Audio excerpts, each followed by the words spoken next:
Are there some special changes coming to the roster in New Orleans? We're going to discuss that here on Saints Now by Chat Sports. Welcome to today's program. As always, I'm your host, Trizzy Trace Girouard. Don't forget to subscribe and join the Golden Gang. Like the video, get down in the comments section. And without further ado, let's talk about the special changes. We're talking special teams, baby. We're going to be discussing the kicker battle and the punter battle. For the kicker specifically, it's going to be Blake Grupe versus Charlie Smyth. The punter battle, it's going to be Matt Hayball versus James Burnip. These will be the special teams battles going on throughout OTAs, training camp, and the preseason. And for me personally, I believe that the special teams battles are wide open. I don't think that there's anything that is 100% guaranteeing Blake Grupe or Matt Hayball a job this upcoming season. I don't think there's anything guaranteeing that James Burnip or Charlie Smyth will succeed those players and take over those roles. But I can guarantee you this: special teams is an important part of the year and an important part of the team. And I just want to show some love to special teams because I don't feel like enough times we show love to special teams. We always talk offense. We always talk defense. We're always talking about all sorts of stuff. But rarely do we talk about special teams. So check 1, 2. Shout out to Sketch. It's been a while since we've done that. Show some love to special teams. If we can get 500 likes, that would be absolutely electric. Hey, they're a part of the team too. Kickers, punters, long snappers, they're people just like quarterbacks, wide receivers, tight ends, linebackers, maybe even though they don't get paid as much. So first, let's talk about the kicker battle in New Orleans. That's specifically between Blake Grupe, the guy who's been the kicker for the past few years, and Charlie Smyth. Now for Blake Grupe, why we're discussing this is because he will be a restricted free agent after this season, so he could potentially be a player that the Saints decide to move on from this offseason. Is it fair to still call it the offseason because we're kind of past the draft? I feel like offseason's fair. So we'll call it, they're not on. It's not the preseason yet. It's, the early stages. But either way, Blake Grupe, he's been the Saints kicker since 2023 when he originally beat out Wil Lutz after being signed by Dennis Allen out of Notre Dame as an undrafted free agent.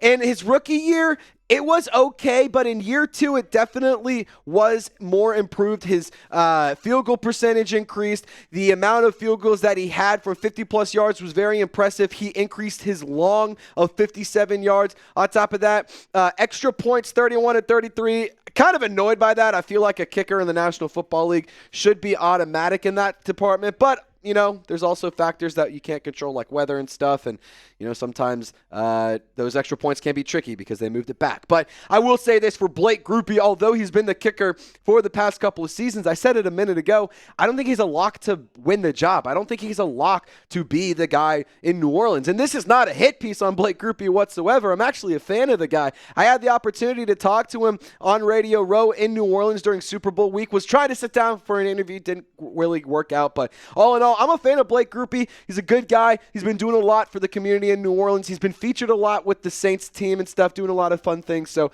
for what it's worth, I don't want this to be taken out of context and being like, oh, I hate Blake Grupe. That could not be further from the truth. I'm just simply discussing the facts that the Saints brought in a punter. The Saints have a kicker that is currently on the roster that could potentially beat out the guy who had the job last year. So let's talk about that guy. Charlie Smyth. In case you forgot about him, he was a player the Saints signed as an international pathway program guy out of Ireland. He was signed to the Saints last year. He was cut and then brought back to the practice squad. And for these IPP players, they don't actually take up a roster spot. You actually get an additional one for guys like Charlie Smyth. And for what it's worth, the reports coming out of OTAs in the early stages of OTAs are that Charlie Smyth looks more confident. He looks more comfortable. He looks more like a football player, if that makes sense, especially at this stage in the preseason, in the early stage of the offseason, compared to last year when he was freshly signed and still trying to get onto a roster.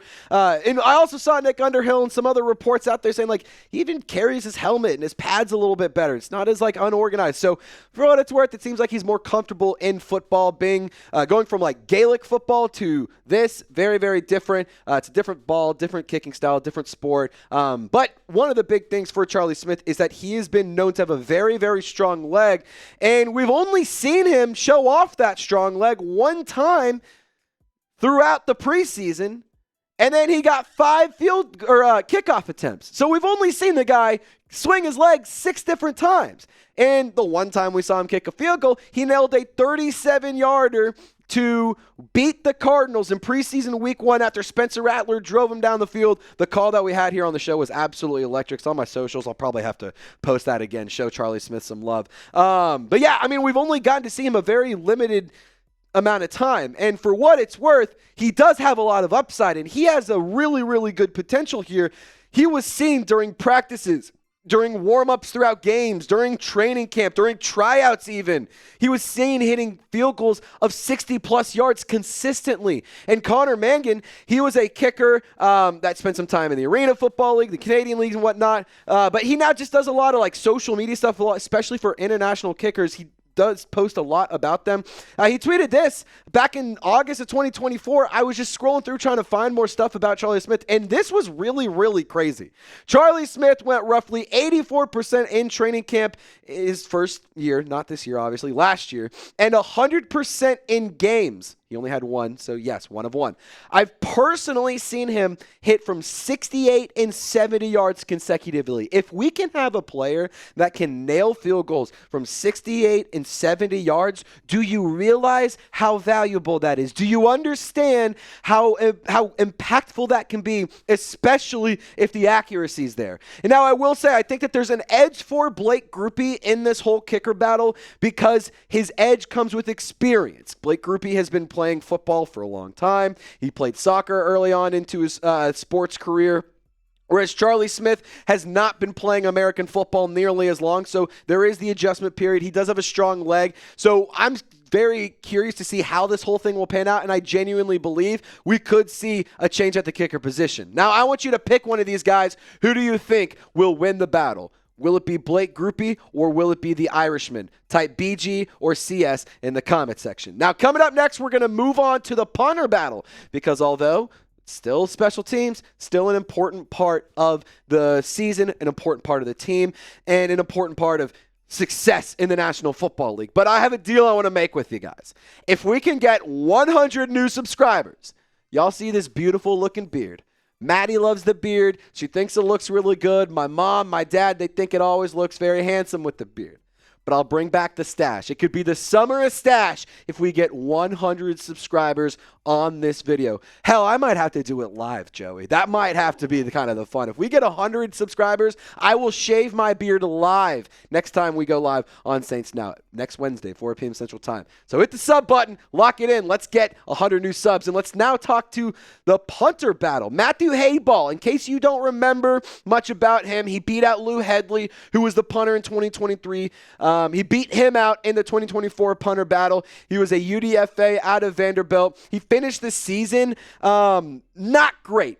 30th in punting average and 25th in net punting average, which 25th, I mean, it's not great by any means. It's bottom half of the league. But for what it's worth, he did have some flash. He did have some good moments, and he did do well as a directional punter. And he also was good with his hang time. And this was beneficial because it minimized returns for punts and whatnot. And so I also want to give Matt Hayball credit really quickly. A lot of people were like, oh my God, he's terrible, he's awful and stuff. But I don't know if you guys knew this. He actually ranked first across the entire National Football League in punts inside the 20. He did 41 of those, which is pretty interesting.